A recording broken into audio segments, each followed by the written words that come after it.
Hello viewers, আসসালামু আলাইকুম।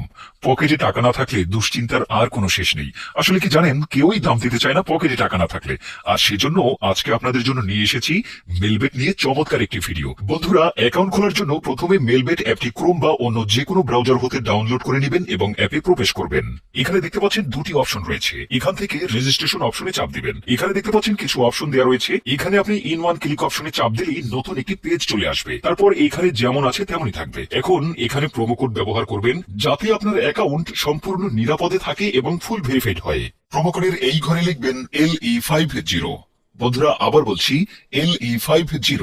এই প্রোমো কোড দিলেই 24 ঘন্টায় ডিপোজিট ও উইথড্র করতে পারবেন। প্রতি সপ্তাহে বোনাস সহ অ্যাকাউন্ট খুললেই 100% বোনাস পাবেন। এরপর এখানে খালি ঘরে টিক দিয়ে এই রেজিস্টার বাটনে ক্লিক করবেন। এরকম রোবট ভেরিফিকেশন চাইলে তবে তা সফলভাবে করে নেবেন। এই যে দেখুন, আপনাকে আইডি আর পাসওয়ার্ড দিয়ে দিয়েছি। আপনি কিন্তু এই আইডি আর পাসওয়ার্ড খুব যত্ন সহকারে সংরক্ষণ করে রাখবেন অথবা স্ক্রিনশট দিয়ে রাখবেন। তারপর নেক্সট বাটনে চাপ দিবেন। দেখুন, অ্যাকাউন্ট কিন্তু খোলা হয়ে গেছে। এখন অ্যাকাউন্ট ভেরিফাই করবেন কিভাবে তা দেখিয়ে দিচ্ছি। এজন্য নিচে এই মেনু বাটনে চাপ দিয়ে উপরে পার্সোনাল প্রোফাইলে চাপ দিলে এরকম একটি পেজ আসবে। এখন এই যে দেখতে পাচ্ছেন ফোন নাম্বার লিংক, এখানে চাপ দিয়ে আপনার ফোন নাম্বারটি বসাবেন। দেখবেন আপনার ফোন নাম্বারে একটি কোড আসবে। ওই কোডটি এখানে বসিয়ে অ্যাক্টিভ অপশনে চাপ দিবেন। এখন এন্টার ডিটেলস এখানে একটা চাপ দিবেন। এখানে আপনার এনআইডির সাথে মিল রেখে সব তথ্য পূরণ করবেন। এখানে আপনার নামের প্রথম অংশটি লিখবেন। তারপর এখানে আপনার নামের শেষ অংশটি লিখবেন।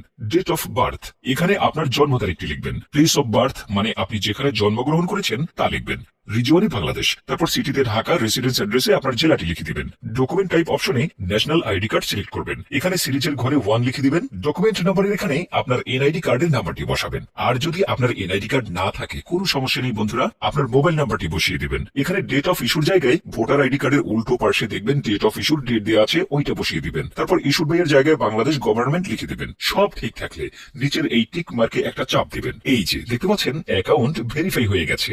এখন ডিপোজিট কিভাবে করবেন তা দেখিয়ে দিচ্ছি। এই যে এখানে ডিপোজিট অপশনে একটা চাপ দিবেন। বন্ধুরা, দেখতে পাচ্ছেন এখানে বিভিন্ন পেমেন্ট মেথডের মাধ্যমে আপনি কিন্তু খুব সহজেই ডিপোজিট করতে পারবেন। তো আমি আপনাদের দেখিয়ে দিচ্ছি কিভাবে এই পেমেন্ট মেথডের মাধ্যমে আপনি ডিপোজিট করবেন। তো আমি এই অপশনের উপর একটা ক্লিক করলাম। এখানে আপনার যত ইচ্ছে তত টাকা ডিপোজিট করতে পারবেন। এখানে এই যে দেখতে পাচ্ছেন তারা এই পেমেন্ট মেথডের একটি এজেন্ট নাম্বার অলরেডি দিয়ে রেখেছে। এই এজেন্ট নাম্বারেই কিন্তু আপনাকে ক্যাশ আউট করতে হবে। তো আমি এই নাম্বারটি কপি করে চলে যাব ক্যাশ আউট অপশনে। তো দেখতে পাচ্ছেন আমাদের ক্যাশ আউট কিন্তু সফল হয়েছে। এখানে দেখতে পাচ্ছেন ক্যাশ আউট করার পর তারা আমাদের একটা ট্রানজেকশন আইডি দিয়েছে। এখান থেকে এই ট্রানজেকশন আইডিটি কপি করে চলে যাবেন সেই আগের অপশনে। যাওয়ার পর এই যে উপরে আপনি যত টাকা ক্যাশ আউট করেছিলেন তা লিখবেন। তারপর আমরা যেই ট্রানজেকশন আইডি কপি করে এনেছি সেই ট্রানজেকশন আইডি এখানে বসাবো। এরপরে এখানে যে নাম্বার থেকে আপনি ক্যাশ আউট করেছিলেন সেই নাম্বারটি এখানে লিখে দেবেন। এরপরে নিচে কনফার্ম বাটনে চাপ দিলেই আপনাদের ডিপোজিট সাকসেসফুল হয়ে যাবে। তারপর 5 থেকে 10 মিনিট পরেই দেখবেন আপনাদের অ্যাকাউন্টে টাকাটা যোগ হয়ে গিয়েছে।